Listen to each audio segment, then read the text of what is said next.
Selamat pagi, Romo Ramani, Ibu Bapak, Saudara-saudari Dharma, salam dalam Dharma, Namo Buddhaya. Senang sekali kita bisa berjumpa. Ini adalah ceramah online yang sudah mulai jarang saya lakukan karena banyak wihara yang sudah mulai tatap muka, gitu ya. Tapi Dharma Suka masih online dan tidak mengurangi keikmatan kita di dalam kebaktian bahwa melakukan kebaikan itu bisa dilaksanakan dari mana kita berada. Sekarang pun Anda dari rumah, saya dari rumah pun tetap bisa melaksanakan kebaikan. Dan tema saya pada pagi hari ini mengenai 10 nasihat berumah tangga. Ibu Bapak, Saudara-saudari Dharma, ini adalah 10 hal yang menjadi penting di dalam rumah tangga karena ternyata berkehidupan keluarga pun memiliki kesulitannya tersendiri. Memang betul kata Kus Plus, kalau jadi bujangan itu paling enak katanya. Ya. Tapi yang nggak benernya nggak punya uang tapi tetap senang gitu ya. Nah, itu bohong gitu. Kalau itu nggak punya uang sekarang repot ya, pusing. Nah, Bapak Ibu Saudara-saudara, di dalam berkehidupan keluarga, ini saya ambil tema ceramah ini dari nasihat Dananjaya kepada anaknya Wisaka. Tentu Ibu Bapak, Saudara-saudara pernah mendengar Wisaka adalah salah satu penyokong Sang Buddha di zamannya yang sangat kaya dan perlu diketahui Bapak Ibu bahwa Wisaka ini menikah dengan beda agama, keluarga yang berbeda agama, jadi bukan Buddhis gitu. Nah, pada saat pernikahannya ayahnya ini kemudian meminta atau memberi nasihat kepada Wisaka. Karena apa Bapak Ibu? Pernikahan yang satu agama saja kadang-kadang kita banyak masalah ya. Kalau beda agama kemungkinan lebih banyak lagi. Nah, kemudian Dananjaya ini memberikan 10 nasihat kepada Wisaka. Yang pertama yaitu tidak membawa api dari dalam keluar rumah. Ya, jadi artinya, jadi kalau kita membaca sesuatu dari kitab atau dari buku, kita jangan telan mentah-mentah ya. Tidak bawa api dari dalam ke rumah, beneran nggak bawa misalnya lilin nyala dari dalam keluar rumah, apinya dibawa gitu. Bukan begitu ya. Tidak membawa api dari dalam rumah keluar rumah, artinya tidak membawa atau menceritakan keburukan yang ada di dalam rumah kepada orang luar. Jangan punya kebiasaan menceritakan mertua di luar sama teman-teman geng, sama tetangga, sama teman-teman ngumpul, teman-teman arisan, ngomonginnya mertua gitu ya. Nah, itu adalah bawa api dari dalam rumah keluar. Membicarakan suami, membicarakan istri, membicarakan kejelekan ipar, dan lain sebagainya. Nah, ini nasihat yang diberikan yang pertama. Bapak Ibu, saudara-saudara, ini kelihatannya rada susah gitu ya. Karena apa? Biasanya orang itu hidup curhat ya. Ya, curhat kepada orang lain gitu ya. Tapi ingat kalau misalnya pun curhatlah kepada orang yang memang bisa dipercaya. Jadi jangan curhat kepada satu tetangga, satu RT, sehingga satu komplek tahu semua masalah kita, masalah rumah tangga. Oh, mantu saya bangunnya siang terus, malas, gini, mertua belum makan, dia udah tidur gitu. Waduh, jangan ya, jangan menceritakan hal-hal yang seperti itu. Nah, ini nasihat yang pertama. Yang kedua adalah tidak membawa api dari luar ke dalam rumah. Artinya tidak membawa sesuatu yang buruk atau menerima begitu saja berita atau hal-hal yang didengar dari orang luar yang ditarik menjadi permasalahan ke dalam rumah. Contoh nih, di tempat kerja mungkin habis dimarahin bos. Satu hari itu kita, waduh, betul-betul bad mood ya, betul-betul suatu kondisi yang tidak menyenangkan buat kita hari itu. Begitu sampai rumah, sampai tiba di rumah, lihat rumah masih berantakan gitu ya, anak-anak masih belum pada pulang. Nah, begitu sampai di rumah melihat hal tersebut, nah ini dia, api yang dari luar dibawa ke dalam. Udah kesel dari kantor, kebetulan di rumah ada pelampiasan. Di kantor kan dia nggak bisa ngomel, karena kalau dia ngomel kan hari itu juga dia dipecat gitu kan, karena yang ngomelin dia bosnya gitu kan, dia nggak mungkin balas ngomelin bosnya. Nah dia di rumah dia ngomel lah gitu ya, dia marah-marah kepada anaknya. Semua satu rumah yang tidak mengerti apa-apa tiba-tiba semuanya kena bagian gitu ya. Nah ini adalah salah satu contoh membawa api dari luar ke dalam. Juga hal-hal yang diceritakan orang. Misalnya orang tetangga kita bercerita atau orang bercerita tentang masalah rumah tangganya, kejelekan iparnya dan lain sebagainya. Itu Bapak Ibu juga jangan membawa hal itu diceritakan di dalam rumah kita. Itu namanya membawa api dari luar ke dalam. Ngapain urusan rumah tangga orang kita bawa-bawa ke dalam rumah tangga kita? Di dalam rumah tangga kita sendiri aja urusan begitu banyak gitu ya. Jadi kesimpulannya apa? Jangan kepo. Ya, jangan kepo kesimpulannya ya. Jadi pokoknya urusan rumah tangga kita aja sudah banyak, masalahnya sudah banyak. Jangan ikut campur masalah rumah tangga orang lain. Urusan dari luar jangan dibawa ke dalam. Nah, begitu ya. Ini kadang-kadang ini terjadi juga bukan hanya kepada orang luar, tetapi kepada orang dalam sendiri loh, Bapak Ibu. Contoh nih, suami istri ribut. Kalau bisa, jangan sampai hanya sekedar ribut begitu tidak bisa diselesaikan dengan baik. Artinya apa? Lapor sama orang tua, gitu ya. Lapor sama orang tua. Lagunya juga pulangkan saja aku pada ibuku, gitu ya. Nah, minta dipulangkan saja. Gitu ya. Nah, biasanya orang tua yang mendengar anaknya ribut kemudian melapor, wah masalah rumah tangganya. Ini kadang-kadang orang tua itu tidak memecahkan masalah, justru memperburuk masalah, Bapak Ibu. Memperburuk masalahnya apa? Begitu orang tua dengar bahwa mungkin suaminya kurang baik sama anaknya, mungkin suaminya agak galak sama anaknya, mungkin karena dia tidak tahu anaknya bagaimana, segala macam. Akhirnya orang tuanya bilang apa? Udah, kamu nggak usah pulang lagi ke sana, tinggal saja di sini.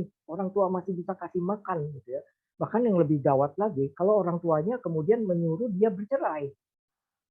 Nah ini kadang-kadang sering terjadi, udah kamu bercerai saja, ngapain ikut seperti itu gitu. Nah Bapak Ibu Saudara-saudara, ini yang menjadi penting ya, bahwa tidak selamanya kalau kita bercerita pun masalah rumah tangga kita kepada orang tua pun belum tentu permasalahannya bisa selesai juga. Kadang-kadang justru malah memperkeruh masalah. Nah, alangkah baiknya ya memang bisa diselesaikan berdua. Tetapi kalau suatu saat ibu bapak ada anak atau menantu yang sedang ribut rumah tangganya, boleh memberi nasihat, tapi tidak boleh mencampuri. Beda nih ya. Boleh memberi nasihat, tapi tidak boleh mencampuri. Karena apa? Karena kewajiban orang tua itu ya istilahnya mendamaikan gitu ya, mendamaikan, bukan malah menyalahkan. Kadang-kadang ya karena mendengar satu pihak bercerita, ya biasanya yang bercerita kan nggak mau disalahin ya. Pasti dia menceritakan hal-hal kebaikan yang dia dan kesalahan yang pasangannya gitu. Nah, demikian juga pasangannya, dia pasti menceritakan kebaikan dia dan kesalahan pasangannya, sehingga kadangkala orang tua hanya mendengar permasalahan dari satu pihak. Ya, alangkah baiknya memang kalau kita tahu, misalnya keluarga atau rumah tangga anak kita atau menantu kita sedang tidak baik, ya mungkin kita bisa datang, kemudian ajak mereka ngobrol bersama, gitu ya. Ya kita kita mendengarkan, gitu ya. Nah ini menjadi penting. Kenapa? Karena eh, itulah yang namanya kebijaksanaan ya daripada orang tua. Jadi jangan emosi ya Bapak Ibu ya. Biasalah, apalagi kalau mama ya, mama kalau dengar anaknya rumah tangganya berantem gitu ya, biasanya mama lebih emosi daripada bapaknya gitu ya. Ibunya lebih lebih emosi. Makanya ini perlu hati-hati. Jadi jangan membawa masuk api dari luar ke dalam. Kemudian yang ketiga, itu memberi hanya kepada mereka yang memberi. Artinya segala sesuatu yang kita pinjamkan hanya kita pinjamkan kepada orang yang mau mengembalikan atau yang bisa mengembalikan. Itu. Jadi ya contoh misalnya kita tahu orang itu baik gitu ya, tetangga kita itu baik atau ipar kita ini baik gitu ya. Perhatian. Nah, kita pun harus demikian. Gitu ya. Kita pun harus demikian. Artinya memberi kepada mereka yang memberi. Artinya kita tahu membalas budi kebaikan dari anggota keluarga kita dari kedua belah pihak. Ya, kadang-kadang ada juga kan yang mungkin ipar justru lebih dekat sama sosonya gitu ya. Dia suka cerita, udah ya dia seperti adik sendiri padahal ipar gitu kan. Nah, ini adalah sesuatu yang bagus gitu. Ya contoh misalnya seseorang pada saat kita duka cita atau pada saat kita pesta kemudian orang itu memberikan bantuan berupa uang duka cita atau uang angpau begitu ya. Nah, itu adalah orang yang memberi dan kita harus bisa memberi kepada mereka yang memberi. Artinya kita juga bisa membalasnya begitu. Nah, ini menjadi penting di dalam kehidupan kita saling memberi. Sebentar lagi lebaran. Mungkin di antara ibu bapak, tetangga-tetangganya banyak yang muslim, kemudian mereka tuh kalau mau lebaran menjelang malam takbiran itu mereka banyak yang kirimin ketupat gitu kan ya ke rumah gitu ya. Nah, pada saat kita Imlek itu jangan lupa itu gitu ya, kue keranjang kita kirim juga ke rumah dia gitu kan. Karena apa? Inilah memberi kepada mereka yang memberi gitu. Artinya kita saling memberi. Kalau sesama teman juga sama-sama bisa saling memberi, saya rasa hubungan pertemanannya akan sangat bagus. Ya, akan sangat baik sekali. Karena apa? Ya, teman sudah seperti saudara misalnya atau yang tadinya eh, hanya ipar tapi sudah seperti saudara kandung gitu ya. Nah, ini bagus sekali gitu ya. Nah, juga kalau misalnya meminjamkan ya kita harus tahu hanya kepada yang mereka yang mau mengembalikan ya karena ada yang berikutnya yang keempat yaitu jangan memberi kepada mereka yang tidak memberi ya. Saya pinjam uang sama Vincent ya. Vincent pinjam uang gitu ya. Nah, kemudian pinjam pertama, pinjam kedua, pinjam lagi gitu ya. Wah, karena saya kenal Vincent juga baik gitu ya, kasih lagi. Begitu saya pinjam yang ketiga, Vincent masih kasih lagi tuh. Oh, saking baiknya dia gitu kan. Begitu yang ketiga, yang keempat saya mau pinjam, Vincent kasih kemudian tanya sama saya, itu Romo sudah pinjam 3 kali, yang kemarin-kemarin belum dipulangin gitu kan ya. Ini mau pinjam lagi. Bapak Ibu, saudara-saudara, ini harus tegas bahwa kalau seseorang yang sudah kita pinjamkan kemudian dia apalagi dia sudah janji bulan depan ya dipulangin sampai tahun baru kelinci nggak dipulangin gitu ya. Itu berarti orang ini udah nggak patut dipinjemin lagi gitu ya. Udah gitu udah nggak bisa bayar, nggak mau telepon, nggak mau kasih tahu. Mestinya kan kasih tahu ya, Vincent sorry ya, janjinya memang mau bulan ini tapi kebetulan bulan ini saya belum ada, belum cukup uangnya, mohon kasih waktu lagi. Nah kalau begitu masih masih oke. Istilahnya orangnya masih bertanggung jawab kalau yang seperti itu. Istilahnya fair gitu ya. Ini udah nggak ditagi juga nggak apa ya nggak mau memberitahu, nggak mau kasih kabar, belaga lupa gitu ya. Seperti itu. Nah begitu ketiga kali dikasih, begitu yang keempat nggak dikasih, biasanya yang minjem itu bilang kita apa? Pelit. Masa pinjem gitu aja nggak dikasih? Padahal kita udah 3 kali loh berbuat baik pinjemin dia. Begitu yang keempatnya, 3 kali kebaikan kita itu dilupakan. Dilupakan orang. Makanya ini benar nasihat ini di dalam rumah tangga. Pokoknya kalau kita meminjamkan sesuatu, Jangan meminjamkan atau jangan memberi kepada mereka yang tidak memberi. Artinya jangan meminjamkan sesuatu kepada yang mereka yang tidak mau mengembalikan. Artinya Anda akan rugi sendiri. Kita akan rugi sendiri. Di ceramah saya yang lalu kan masih ingat ya cerita setan benci orang pelit gitu ya. Nah, itu. Ya, di ceramah itu gitu ya. Nah, karena apa? Ya itu ya maunya dikasih gitu ya. Giliran dia traktir nggak mau, nggak ada yang mau. Dia nggak mau gitu ya. Nah, ini eh, jangan memberikan kepada mereka yang tidak. Yang kelima, ini memberi kepada mereka yang memberi dan tidak memberi. Kalau tadi kan memberi kepada mereka yang memberi, tidak memberi kepada mereka yang tidak memberi. Terus yang ketiga, memberi kepada yang memberi dan tidak memberi. Artinya sifatnya menolong.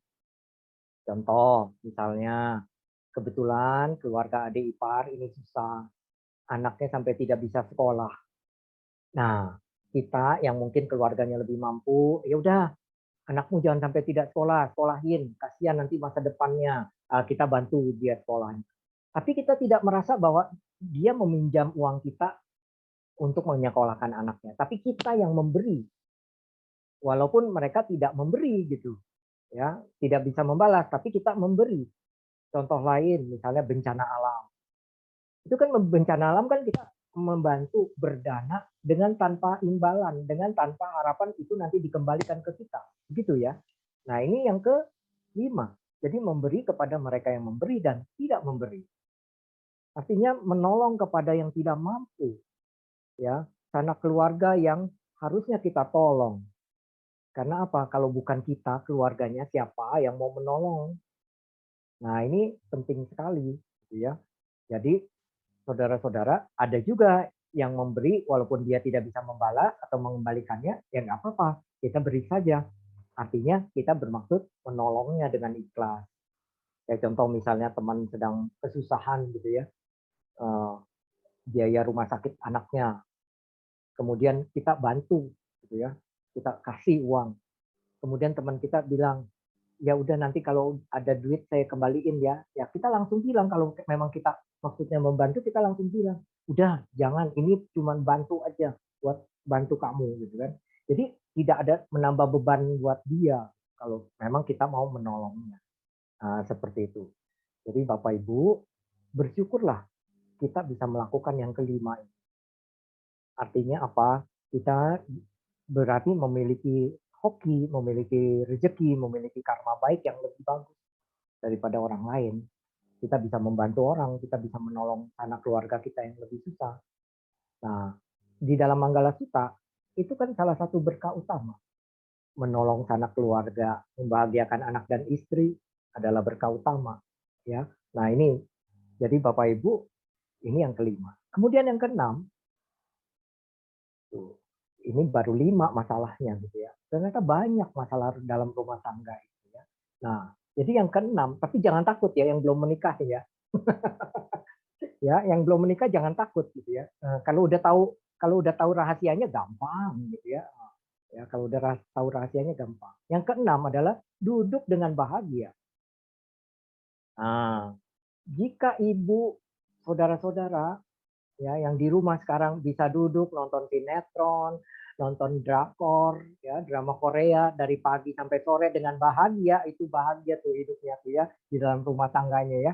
Nah, nggak banyak masalah tuh. Dan duduk dengan bahagia di sini artinya menaruh hormat dan sopan terutama kepada orang tua dan mertua ya atau kakak ipar bisa menaruh hormat dan sopan ya duduk dengan bahagia. Bisa dibayangkan kalau kita tidak akur sama mertua, tidak akur sama ipar, ya bisa nggak duduk dengan bahagia? Saya rasa susah.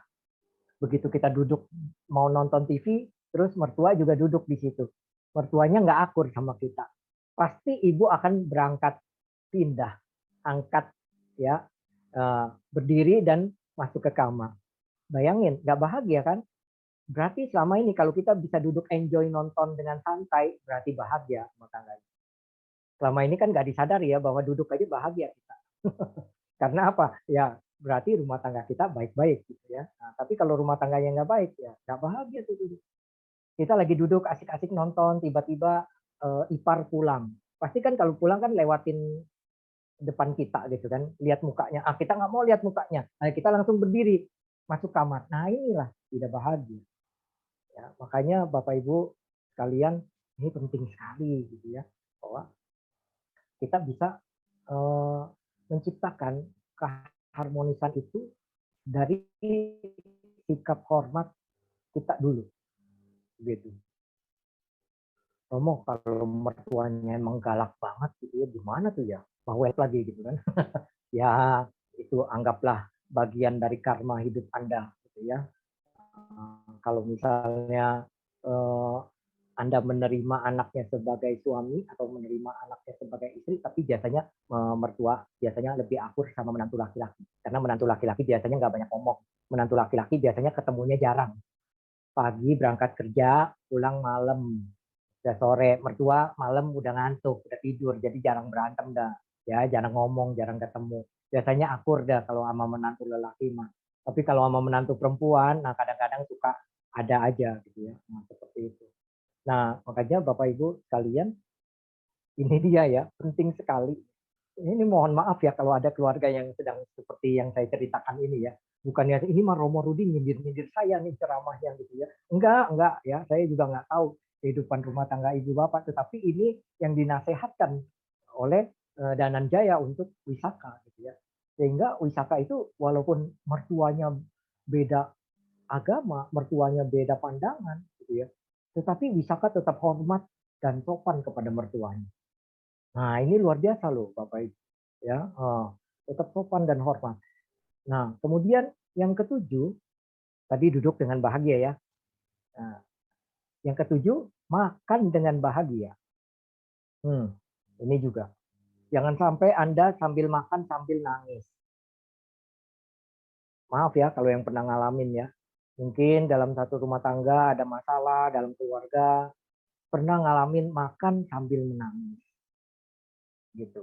Nah, Bapak Ibu sekalian, ini perlu diketahui bahwa kita pada saat sekarang bisa makan walaupun dengan sederhana, tetapi dengan hati gembira, ya, dengan pikiran yang tenang, pikiran yang baik, rumah tangganya juga tentram, itu bahagia. Itu makan dengan bahagia. Artinya juga dalam hal makan, seorang istri biasanya menyiapkan untuk mertua atau orang tua lebih dahulu dan suaminya. Nah, ini Bapak Ibu menjadi penting. Karena apa? Ya biasanya demikian ya. Anak mempersilahkan orang tua dulu makan. Kecuali orang tuanya yang bilang, ya mama masih kenyang, kamu makan dulu aja. Ah, barulah kita makan. Kalau misalnya bisa makan bareng, lebih bagus lagi. Ya. Nah, cuman kalau makan bareng, kalau rumah tangganya nggak akur, apakah bisa enak makannya? Makan tidak bahagia. Betul kan? Sama ada ipar, berantem, duduk di meja makan bareng, makan tidak bahagia. Gitu ya. Biarpun sayurnya enak beli di restoran. Begitu ya. Dengan mertua, dengan orang tua, tidak enak. Karena apa? Tidak akur. Jadi bahagialah ibu bapak yang saat ini bisa makan dengan bahagia. Apalagi sampai ada, waduh Romo saya waktu orang mertua saya masih hidup saya yang merawat gitu ya sampai dia meninggal dunia. Gitu. Wah itu hebat ya itu ibu luar biasa gitu ya bapak luar biasa kalau bisa melakukan hal itu karena apa itu memang hal yang diharapkan bahwa kalau kita menikah kita bukan cuma orang tua kita kandung saja yang kita layani tapi kita punya dua orang tua loh kalau kita menikah ya mertua kita itu juga jadi orang tua kita dan sama yang harus dijunjung tinggi karena dia orang tua dari suami atau istri kita. Nah ini sama-sama harus dilayani. Jangan sampai kejadian mau kasih orang tua, bawa orang tuanya ke dapur, kemudian baru duitnya dikeluarin dari kantong, baru diselipin ke kantong mamanya. Nih mah, pegang, buru-buru masukin, jangan sampai kelihatan. nanti jadi ribut. Nah itu nggak boleh tuh kayak gitu. Masa kasih orang tua kayak maling gitu ya, diem-diem begitu takut ketahuan, itu namanya tidak baik. Ya, jujur saja, terbuka saja. Ya, kita ke orang tua kita sayang, ke mertua kita juga kita sayang. Gitu. Tapi Romo, kalau ada orang tua yang nggak, ini waktu saya ceramah ini saya pernah ceramahkan ini juga. Kemudian saya ditanya, Romo, orang tua saya itu sayang anak itu pilih-pilih. Wah ini nih sering kali nih kejadian di dalam rumah tangga. Kalau anaknya sama yang anak kan nomor begini dia sayang bener, sama yang lain dia nggak begitu sayang.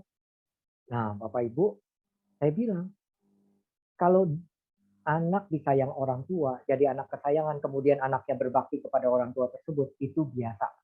Karena memang anaknya itu juga disayang oleh orang tua. Tapi kalau anak yang tidak disayang oleh orang tuanya, tapi dia bisa tetap berbakti sama orang tuanya, itu luar biasa. Hebat gak? Hebat. Dia nggak disayang, tapi tetap dia berbakti sama orang tuanya. Tetap dia sayang sama orang tuanya. Itu luar biasa. Bahkan saya pernah diceritakan ada satu cerita gitu ya dari seorang teman gitu ya, seorang ibu. Jadi orang tuanya ini waktu dia hidup dia benci sekali sama dia. Enggak entah kenapa gitu karena dia mengharapkan anaknya ini lahir laki-laki tetapi dia perempuan. Jadi orang tuanya itu dari kecil papanya ini nggak suka sama dia. Aneh memang ya ini. Ada orang tua yang seperti ini gitu ya. Nah, dia benci sama orang tuanya. Tetapi begitu orang tuanya tua dan kemudian mengalami sakit, justru anak yang paling dia benci inilah yang merawat dia sampai dia meninggal dunia. Bahkan sebelum dia meninggal dunia, orang tuanya ini, papanya ini sampai minta maaf sama anaknya ini. Bayangin tuh Bu, orang tua sampai minta maaf sama anak. Kenapa? Ini luar biasa. Kenapa? Anaknya tidak mendendam, tidak merasa papa juga nggak sayang saya, ngapain saya. Nah, tidak begitu. Dia tetap melakukan kewajibannya sebagai anak. Nah, Bapak Ibu sekalian, ini merupakan kebahagiaan seorang anak, istilahnya begitu ya. Nah, juga demikian anak-anak kita dalam table manner, urusan makan perlu diajarkan. Jangan makan dulu sebelum jadi jangan makan dulu sebelum menawarkan orang tua. Ya, tawarin dulu orang tua makan, baru makan. Ya, jangan sampai eh, pada saat makan meja, tahu ya makan meja ya, pantok, ya kan makan nih 8 orang satu meja, gitu ya. Biasanya kan kalau anak muda kan gesit dipegang sumpitnya langsung pet pet pet pet pet, pet cepet ya. Oh, ilmu kungfunya tingkat 8 gitu ya. Untuk mengambil makanan ke piring gitu. Nah, ini harus kita ajarkan bahwa kita harus makan dengan bahagia. Artinya makan dengan bahagia apa? Jangan sampai kita makan dipelototin sama yang tua. Dan anaknya merasa nggak bersalah juga gitu ya. Kenapa orang saya yang lebih cepat, kenapa yang mereka yang marah-marah gitu ya. Nah ini kita harus ajarkan bahwa kita harus mempersilahkan dulu kepada yang lebih tua. Kalau perlu kita diambilkan, kemudian ditaruh di piring yang lebih tua gitu. Orang tua ditaruh di piring. Wah orang tua yang dikasih nasi atau dikasih makanan disumpit, diambilin, ditaruh di piringnya itu merasa apa ya tersanjung gitu ya. Orang tuanya langsung bilang, oh nggak usah dilayani, biarin ambil sendiri gitu ya, seperti itu. Tapi mereka senang. Ini ya, buat yang belum menikah ini ya, rahasia ya pendekatan kepada calon mertua ya. Nah ini, jadi kalau makan nanti di restoran makan bareng gitu ya sama calon mertua ya, jangan lupa itu ya. Jadi pada saat mau makan, langsung kalian buru-buru ambil dulu, bukan ambil sendok buat ke piring sendiri ya, bukan ya. Tapi ambil sendok buat taruh ke piring calon mertua. Saya yakin Anda diterima deh gitu ya. Lulus lulus ujian, ya. Lulus ujian di meja makan, gitu ya. Nah ini kalau nggak percaya boleh tanya yang ibu-ibu AI yang hadir di sini ya, benar nggak apa yang saya ngomong? Nah, seperti itu ya. Jadi bagi Anda yang belum menikah, Anda coba praktekkan ini. Pasti Anda sangat disayang dan dipuji gitu ya sama orang tua Anda. Karena belum tentu anak mereka memperlakukan mereka seperti itu. Tapi Anda yang belum jadi menantu saja sudah bisa memperlakukan mereka seperti itu. Wah, mereka akan sangat senang. Ya, ini makan dengan bahagia. pada saat mau bayar, nah mereka nggak kasih kita bayar, dia yang bayar. Ya, kalau Anda yang traktir makan, ya Anda yang bayar ya. Baik, kemudian yang ke-8, tidur dengan bahagia. Nah, ini rumah tangga kan gitu ya, duduk bahagia, makan bahagia, tidur bahagia. Jangan sampai mau tidur nggak bahagia. Coba ribut suami istri. Acara terakhir setiap hari apa? Tidur. Ya, begitu tidur, lihat mukanya. Karena lagi ribut kan, jadi nggak bahagia tidur, gitu kan? Nah, ini tidak boleh. Ya, tidur dengan baik. Bahkan ada orang yang justru kesulitan tidur karena masalah-masalah di dalam rumah tangganya. Sulit sekali untuk memejamkan mata atau terlalu banyak pikiran. Padahal ibu bapak, tidur ini sangat penting di dalam hidup. Ya, salah satu yang membuat orang panjang umur itu tidur dengan cukup. Ya, harus tidur dengan cukup. Nah, jadi mau tidur dengan bahagia di dalam rumah tangga. Sebelum tidur, semua jendela, pintu, cek. Kompor, cek. Kadang-kadang ada ibu rumah tangga yang sebelum tidur, dia manasin sayur.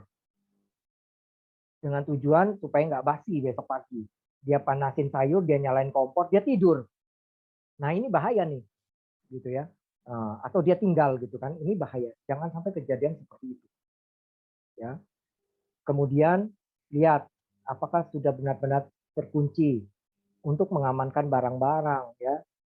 Saat ini kan ya namanya pencurian bisa ada di mana-mana. Kalau bukan kita yang mengamankan barang kita, ya siapa lagi? Artinya kita bisa tidur dengan nyenyak gitu ya. Sebelum tidur kalau banyak pikiran ya pasti sulit tidur. Nah, juga lihat apakah mama atau orang tua sudah tidur, mertua sudah tidur. Nah, seperti itu. Kadang-kadang ada orang tua yang kalau anaknya belum pulang, dia belum tidur. Ada juga yang seperti itu. Ya, walaupun dia udah punya cucu, jadi anaknya ini udah punya anak gitu ya. Tapi ini orang tua kalau anaknya belum pulang dia nggak tidur tuh. Ya, belum tidur. Dia tungguin begitu anaknya pulang aja, mobilnya masuk atau motornya pulang, dengar baru dia masuk kamar. Nah, seperti itu. Padahal anaknya juga udah tua juga gitu ya. Udah punya anak lagi gitu. Tapi tetap tuh, itu hebatnya orang tua, saudara-saudara. Gitu ya. Nah, makanya ibu bapak, kita harus memperhatikan juga hal ini kepada orang tua kita di rumah. Apakah mereka bisa tidur dengan baik? Apakah mereka bisa tidur dengan nyenyak? Gitu ya.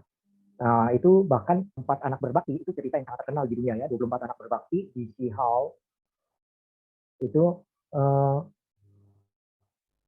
itu bahkan diceritakan ada anak yang melihat orang tuanya tidur itu dikerubungin nyamuk ya, digerumutin nyamuk karena dia orang miskin. Akhirnya melihat orang tuanya tidur di kerubungin nyamuk, kemudian dia membuka bajunya supaya nyamuk-nyamuk itu menggigit dia. Jangan sampai menggigit orang tuanya. Terus ada juga yang anak yang dia tidur, orang tuanya sebelum tidur, dia tiduran dulu di ranjang tempat orang tuanya mau tidur. Jadi begitu orang tuanya mau tidur, dia bangun sehingga tempat tidur orang tuanya itu hangat. Biasanya kan kalau tempat duduk atau tempat tidur yang bekas ditidurin orang kan panas ya, hangat. Tujuannya untuk menghangatkan tempat tidur papanya atau orang tuanya. Itu luar biasa Bapak. Ya, makanya perhatikan itu. Ya, dicek suhu kamarnya, apakah AC-nya terlalu dingin atau apa. Kadang-kadang orang tua itu nggak ngerti barang elektronik, remote control segala macam, dia taunya on off aja gitu. Tapi ngatur-ngaturnya dia nggak tahu gitu. Nah inilah kewajiban kita ngecek. Gitu ya. Kadang-kadang kan orang tua suka salah pencet, kemudian oh, maksudnya tadinya suhunya mau dinaikkan malah jadi tambah dingin gitu kan. Nah jadi itulah yang menjadi kewajiban kita sebagai anak ya. Kemudian yang ke-9, memelihara api. Di sini juga memelihara api bukan berarti apinya nyala terus di dalam rumah. Bukan ya. Memelihara api di sini adalah memperlakukan mertua, orang tua, suami atau istri harus diperlakukan dengan hati-hati. Ibarat tadi memelihara api. Api kan harus dengan hati-hati ya diperlakukannya. Seperti itu. Jadi jangan sampai salah. Contoh nih tadi mertua kena darah tinggi, makannya ya sayur asin, ya, kemudian kaki babi, ya, cukyok, apa, udah tambah naik darahnya itu ibu, gitu ya, seperti itu ya. Itu namanya tidak bisa memelihara api. Udah tahu suami punya diabetes, gitu ya. Ibu masaknya yang manis-manis, gitu ya. Kemudian ya seneng yang manis-manis, gitu. Nah, ibu bapak harus mengerti. Ini yang namanya memelihara api. Terutama misalnya dia sakit. Nah ini memelihara api nih. Jangan sampai api mati istilahnya gitu ya. Jangan sampai sakitnya jadi parah. Nah, Bapak Ibu, saya rasa orang tua mampu melakukan mengurus anak 5. Tapi anak 5 belum tentu mampu urus orang tua 1. Karena apa? Memelihara api ini tidak gampang. Giliran sakit, semua saling dorong-mendorong. Koko aja lah, Cece aja lah, kamu aja lah. Nah, seperti itu. Nah, Bapak Ibu, penting loh. Ya, ini memelihara api. Jadi ingat, tidak hanya pada saat orang tua sehat, tetapi pada saat orang tua sedang sakit pun kita bisa merawatnya. Ini yang namanya memelihara api. Jadi diperlakukan dengan hati-hati dari makannya, diperhatikan makannya, diperhatikan kebutuhannya, pada saat sakitnya diperhatikan obatnya, suplemennya, misalnya begitu ya. Nah, itu begitu, Bapak Ibu sekalian. Kemudian yang ke-10, menghormati dewa-dewa rumah tangga. Artinya bukan menghormati dewa-dewa di rumah ya, dewa dapur, dewa dewa apa gitu ya, dewa bumi, dewa apa, bukan ya. Dewa-dewa di sini artinya mertua, orang tua, suami, ya istri itu patut dihormati. Seperti kita menghormati para dewa. Ya, baik, ini 10 hal yang penting di dalam rumah tangga. Jadi yang belum menikah sudah tahu kira-kira apa yang nantinya kalau sudah menikah yang mereka harus jalankan. Wah Romo, serem ya kalau tinggal sama mertua. Kalau gitu, punya rumah dulu sendiri, baru menikah. Ya, ya ini kadang-kadang kan begitu ya. Ya, permasalahan tuh ada saja gitu ya, namanya tinggal satu rumah. Gitu ya. Tapi ingat, kalau orang tua tinggal sendirian dan Anda juga punya rumah yang mapan, yang cukup, ajaklah dia tinggal dengan Anda. Jangan sampai dia sendirian. Karena apa? Orang tua itu penyakit yang paling bahaya buat orang tua adalah kesepian. Ya, karena apa? Pada masa anaknya kecil, orang tua itu punya hiburan, ada anaknya. Ya, pada saat anaknya menikah, anaknya keluar rumah kan, satu-satu, akhirnya sepi lagi. Itu. Terus anaknya jarang datang ke rumah, jarang lihat apa. Nah ini yang Anda perhatikan. Ini juga memelihara api. Api itu seperti semangat. Artinya semangat hidup orang tua. Kunjungin, bawa cucu, ya, bawa cucu ke rumah mama, ke rumah papa, ya, supaya mereka senang, gitu, diperhatikan. Mungkin ada tanya jawab, saya akhiri dulu. Salam dalam Dharma, Namo Buddhaya. Yaitu Namo Buddhaya, Romo. Namo Tadi Buddhaya. 10 hal yang penting dalam berkeluarga itu menurut saya sangat bagus sekali ya, Romo ya. Dan menurut saya pun 10 hal yang penting dalam berkeluarga itu pun bisa dipraktekkan oleh mereka yang masih belum berkeluarga gitu kan, yang belum menikah. Jadi pertanyaan saya, Romo, boleh nggak maksudnya kita menggunakan patokan 10 hal yang penting dalam berkeluarga ini gitu kan, dalam memutuskan sebelum menikah dengan pasangan atau calon gitu, Romo. Jadi misalkan kita sudah mempraktekkan 10 hal penting ini dalam berkeluarga sebelum menikah gitu kan. Dan kita memilih pasangan pun yang sudah bisa mempraktekkan 10 hal penting tersebut sebelum menikah juga gitu. Jadi istilahnya kita dan pasangan ataupun calon gitu kan, sebelum menikah pun sudah mempraktekkan 10 hal penting dalam berkeluarga ini. Jadi apakah kalau misalnya seandainya sudah sama-sama nih ada memiliki 10 kriteria ini sudah dipraktekkan baik dari pribadi ataupun pasangan ataupun calon, itu ketika menikah apakah juga menjamin gitu kan setelah menikah setidaknya lebih mending untuk mempraktekkan 10 hal penting ini dalam berkeluarga, Romo. Jadi istilahnya pertama boleh nggak, maksudnya 10 hal ini tuh dijadikan patokan sebelum memutuskan untuk menikah dengan pasangan?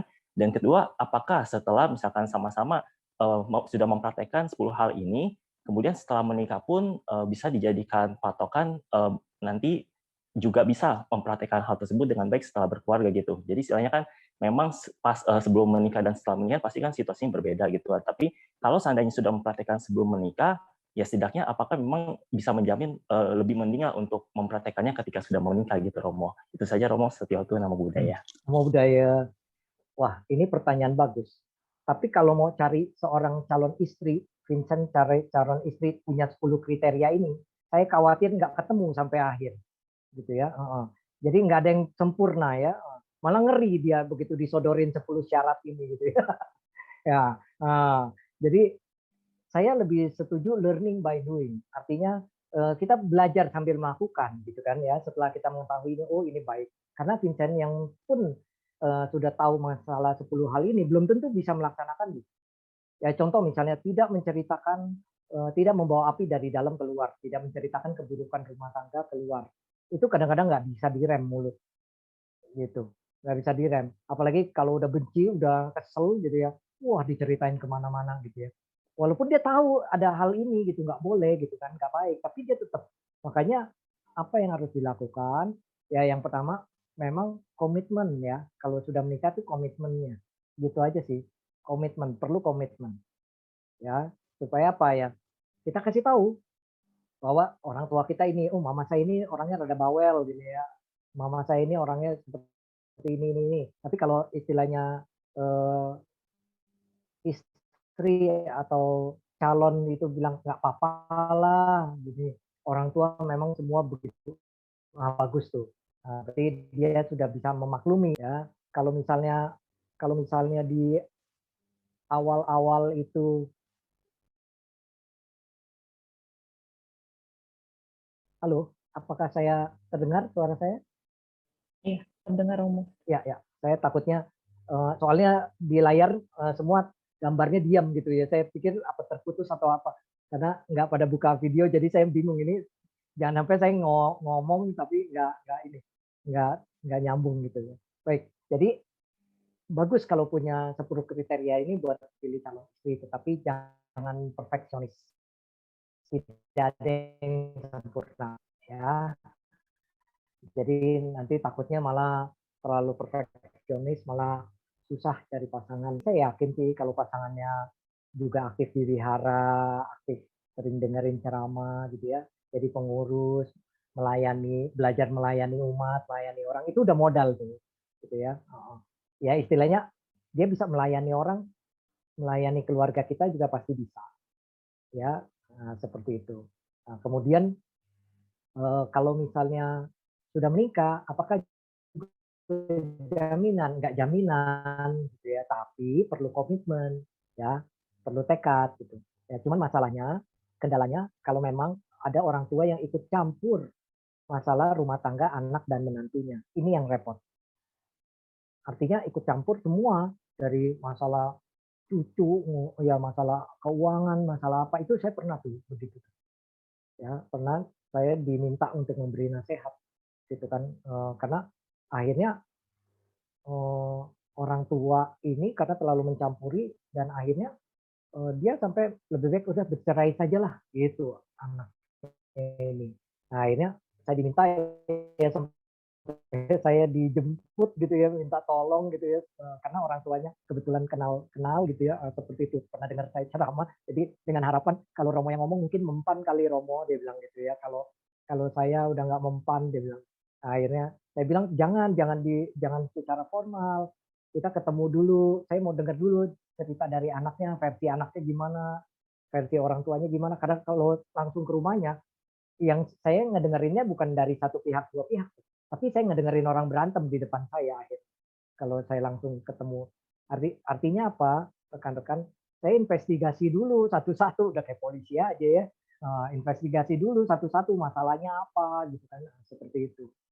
Ya saya pernah juga tuh 2 kali, yang satu orang di luar di luar Jakarta gitu ya, itu hampir bercerai tapi Om Tauhud akhirnya mereka bisa tidak bercerai sampai sekarang. Nah itu satu-satu tuh saya ketemunya. Pertama suaminya dulu, suaminya cerita begini, versi suaminya. Terus ketemu sama istrinya, istrinya cerita begini. Jadi saya ambil kesimpulan, oh masalahnya di sini. Kayak gitu. Itu yang berat memang kalau orang tua yang ikut campur dan orang tuanya satu rumah. Gitu. Nah ini yang cukup berat. Kecuali anaknya yang mapan, mungkin anaknya bisa istilahnya ya udah cari rumah sendiri gitu ya. Orang tua kasih rumah yang dia tinggal, terserah orang tua nanti mungkin 1 bulan di rumah adiknya, 1 bulan yang diatur begitu. Biasanya kan kalau jarang ketemu bisa lebih akur ya. Kalau sering ketemu kadang-kadang suka suka ada aja gitu ya. Seperti itu. Itu Vincent sih permasalahannya. Memang perlu komitmen aja sih ya. Oke. Ya, luar biasa. Terima kasih Romo Anumodana. Terima kasih Romo, Ko Vincent. Romo, saya izin membaca pertanyaan lewat Boleh. chat. Ya. Selamat pagi, Namo Buddhaya Romo. Mengenai jangan membawa api dari luar ke rumah. Ini mungkin juga bisa dipraktekkan oleh anak muda yang masih tinggal bersama orang tua. Bagaimana cara kita melampiaskan kemarahan kita yang dibawa dari luar supaya tidak terbawa ke dalam rumah Romo. Terima kasih. Ya. Kalau saya, kalau lagi kesel begitu ya, kalau lagi kesel urusan kantor atau apa, saya biasanya jalan dulu, gitu. Jalan dulu. Entah itu cari makan atau apa gitu di luar gitu ya. Nggak langsung pulang. Biasanya kalau udah jalan dulu apa, ibarat kalau panci itu kalau bekas air mendidih kan masih panas banget gitu ya. Kalau udah didiemin 1 jam, udah mendingan lah anget gitu ya. Ya jadi nggak terlalu panas. Jadi sampai rumah bisa. Tapi saya memang komitmen urusan kantor. Begitu saya nyampe rumah, nggak ada urusan lagi buat saya. Artinya kalau misalnya pun ada di WA atau di apa, saya jawab. Tapi saya bilang, oke besok kita rapatkan. Oke besok kita selesaikan. Seperti itu. Jadi saya nggak mau dipusingin. Itu urusan rumah pun demikian. Saya berusaha untuk itu ya. Memang tidak gampang. Namanya juga manusia ya, masih rasa kesel kadang-kadang kan emosi ada aja ya. Saya yakin ibu bapak juga ngalamin deh ya. Seperti itu. Tapi kita mesti apa? Mesti tahu gitu batas-batas gitu ya, batas-batas. Jadi begitu. Jadi jangan membawa masalah itu dari luar ke dalam. Kadang-kadang begitu. Kita kesel di luar gitu ya. Yang belum menikah mungkin kesel sama dosennya, sama apanya gitu ya. Apa judul skripsi ditolak, pulang ngamuk gitu ya, pulang marah-marah gitu. Marah-marahnya banting-banting barang lagi di rumah itu paling jelek, nggak boleh ya, saudara-saudara ya. Karena apa? Begitu barang Anda banting itu berarti Anda harus membeli lagi. Dulu saya ingat ada satu guru saya begitu. Dia habis marah dengan suaminya, dia selalu cerita ke saya. Habis pokoknya semua saya banting-bantingin Pak Rudi, pecah semua. Nah, habis dibanting nggak beli lagi tuh, saya bilang. Ya dia diem, dia beli lagi. Kan bodoh saya bilang. Gitu ya. Udah beli lagi piring, jangan beli yang keramik, jangan beli yang beling, beli yang melamin, saya bilang. Ya kalau melamin kan dibanting paling mental gitu ya, seperti itu nggak pecah gitu ya. Beli yang melamin gitu ya, jangan yang karena apa? Itu nggak bagus dan itu mencontohkan yang tidak baik, gitu. Terutama kalau ada adiknya atau apa. Dan disitulah menunjukkan kedewasaan mental, kedewasaan psikologi seseorang. Jadi belum tentu loh yang umurnya tua mentalnya dewasa, belum tentu. Gitu. Makanya kita latih gitu ya, kita latih. Kan kita kan sering dinasehati untuk bisa mengendalikan diri, ya, mengendalikan marah. Mungkin wajar kita marah, tapi bagaimana caranya kita meredam marahnya itu. Itu aja sih, ya, meredam marahnya. Ada orang yang marah kemudian dia ngunyah, artinya makan tuh. Gak apa-apa udah biar makan aja gitu kan. Yang penting marahnya bisa reda gitu ya. Atau jalan. Kalau saya begitu jalan. Kalau saya jalan aja keliling gitu ya. Kalau di kampus gitu ya udah kesel gitu ya, saya keliling kampus. Dari lantai 1 sampai lantai 4, saya turun lagi lantai 1 ke depan ke parkiran, saya jalan-jalan. Paling satpam pada nanya ini Pak Rudi mau ke mana, mau ngapain? Dia lagi jalan-jalan aja suntuk, saya bilang gitu ya. Ya itu kayak gitu. Itu beberapa yang pernah saya lakukan sih. Jadi ya tapi ya tadi saya katakan tadi ya, ya kalau masih bujangan, kesulitan hidupnya sebetulnya masih tidak terlalu banyak. karena orang tua masih menanggung. Nah, tapi ingat ya, jangan sampai udah umur 30 orang tua masih menanggung karena Anda masih bujangan. Nah, ini nggak boleh, gitu kan? Malu dong, gitu ya. Harusnya kan Anda sudah mandiri. Nah, itu demikian. Baik, terima kasih. Oke, terima kasih Romo. Selanjutnya ada pertanyaan yang dari chat Romo. Ya, Mungkin Romo ini saya langsung baca 2 pertanyaan karena dari satu orang yang sama. baik. Ya. Romo izin mau bertanya. Pertanyaan pertama, sering mendengar dari orang bisa jadi suami istri karena hutang karma masa lalu. Apakah itu benar dan bagaimana penjelasannya? Pertanyaan yang kedua, ada yang berpendapat tidak menikah bukan karena tidak mau memaksimalkan kebahagiaan, tetapi untuk meminimalisasi penderitaan. Menurut Romo bagaimana? Terima kasih. Baik. Ya, pertanyaannya bagus ya. Yang pertama, kalau jadi suami istri ada hutang karma kehidupan lampau. Apakah bisa begitu? Bisa iya, bisa tidak. Bisa tidaknya kalau misalnya contoh, saat ini bertekad suami istri, kehidupan lampau pun akan jadi suami istri lagi. Itu akan ketemu lagi. Itu bisa. Jadi bukan karena hutang karma, tapi karena tekad bersama. Tapi ingat, tekadnya harus satu jadi perempuan, satu jadi laki-laki. Jangan lupa itu disebut. Ya. Kalau kebenaran lahirnya semua jadi cewek dua-duanya, cowok dua-duanya ya, nggak salah gitu kan. Nah, seperti itu. Karena tekadnya kurang gitu ya. Tekadnya kurang lengkap gitu ya. Jadi itu karena tekad. Yang pertama bisa karena tekad. Yang kedua betul karena bisa karena hutang karma. Bisa saja. Nah, begitu. Ya, bisa seperti itu.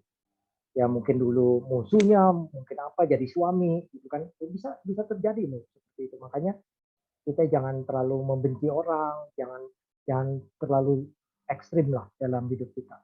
Kemudian pertanyaan yang kedua, tadi apa ya? Oh, tadi tidak menikah bukan berarti mengurangi kebahagiaan. Tidak menikah berarti meminimalisir penderitaan. Sebetulnya tergantung sudut pandang sih. Betul, tergantung sudut pandang sih. Ya, jadi saya nggak menceritakan siapa orangnya, tapi dia pernah jadi biku. Kemudian dia bilang saya, Romo, kalau saya ditanya jadi biku sama berumah tangga lebih enak mana? Dia jawab berumah tangga. Nah, jadi apakah dia salah? Dia nggak salah. Jadi menikah atau tidak menikah itu pilihan. Ya, itu pilihan.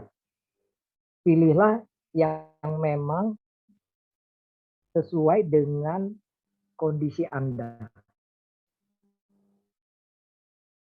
Jangan menikah karena terpaksa. Kalau misalnya umur 17 tahun kan di siapa saya, kan sedang cantik-cantik.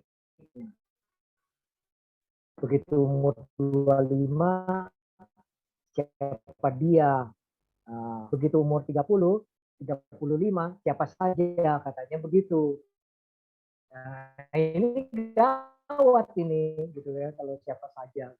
Artinya tidak memilih-milih gitu, itu jangan begitu. Ya, menikah belum tentu tidak bahagia. Tidak menikah belum tentu juga bahagia. Karena masing-masing punya kesulitan. Ya, dua-duanya. Karena kalau yang menikah bahagianya ya ada tersendiri gitu ya. Ada tersendiri. Ya misalnya melihat anaknya sukses, melihat anaknya berhasil gitu kan. Ini adalah kekuatan karma baik dari orang tua tuh begitu. Yang nggak dimiliki oleh anak yang nggak menikah, oleh orang yang nggak menikah. Tapi kalau yang nggak menikah, ya kalau misalnya keluarganya semua baik, akur, keponakannya juga sayang, ya dia tetap bisa bahagia. Tapi kalau keluarganya tidak akur, dia sendiri tidak akur dengan yang lain, matilah dia masa tuanya. Sama siapa? Sendiri. Dan orang tua yang kesepian adalah penyakit yang paling bahagia. Gitu. Tetapi kalau misalnya Anda akur, walaupun tidak menikah, Anda baik semua dengan keponakan, baik dengan apa, jangan khawatir. Ya, tentu mereka pun akan menyayangi Anda. Seperti itu. Jadi masing-masing punya apa ya, punya kelemahan kelebihannya gitu ya, seperti itu. Saya rasa begitu ya. Karena saya yang pertama gitu ya menikah, jadi saya nggak tahu rasanya nggak menikah. Ya, jadi saya nggak bisa cerita tuh ya, kalau nggak nikah gimana ya. Tapi kalau saya lihat orang bujangan saya ngiri juga gitu ya. Ide iya, yang lain bisa, oh pergi ke sana gitu ya, pergi ke sini gitu ya, naik pesawat, jalan-jalan, foto-foto, taruh di Instagram, taruh di Facebook, lagi jalan-jalan kemana-kemana. Enak ya kalau bujangan gitu ya. Coba deh udah menikah, jalan-jalan sendiri, foto-foto, pulang dikemplang bisa. Jadi nggak bisa seperti itu, beda lagi ya. Baik itu saja deh. Oke.